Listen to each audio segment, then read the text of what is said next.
25. Samuel died, and all Israel mourned. A very rich man of Maon, named Nabal, was shearing his sheep in Carmel.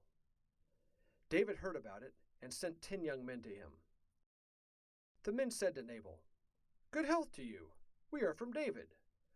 While we have been in your area, we have protected your shepherds and sheep, so that nothing is missing.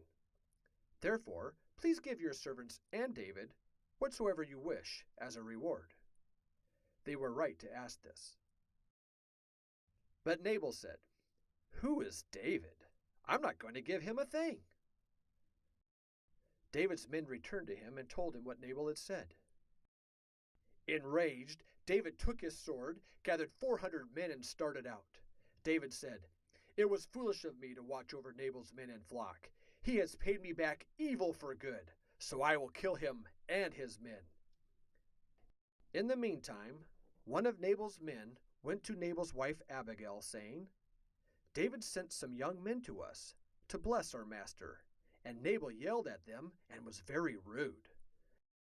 But these men were very good to us while we were in the fields keeping the sheep.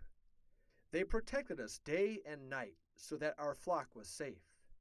Now what shall we do? For evil will come, and Nabal is such a worthless man, no one can speak to him."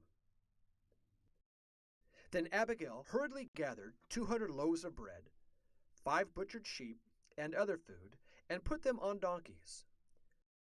She sent the food ahead of her and followed on a donkey.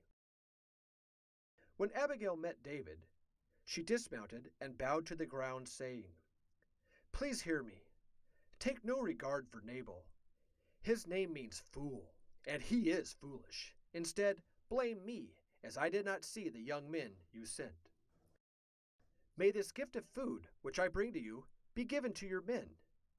You will one day be king over Israel, and you do not want the guilt of innocent blood on your hands." David said, "As God lives, you have kept me from sinning, for I was ready to take vengeance with my own hand."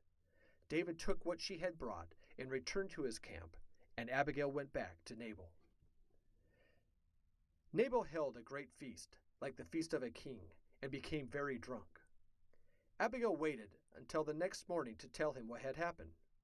When he heard it, his heart died within him, and he became like stone. 10 days later, God struck Nabal dead. When David heard that Nabal was dead, he blessed God. David asked Abigail to marry him, and she did. David also took Ahinoam of Jezreel for a wife.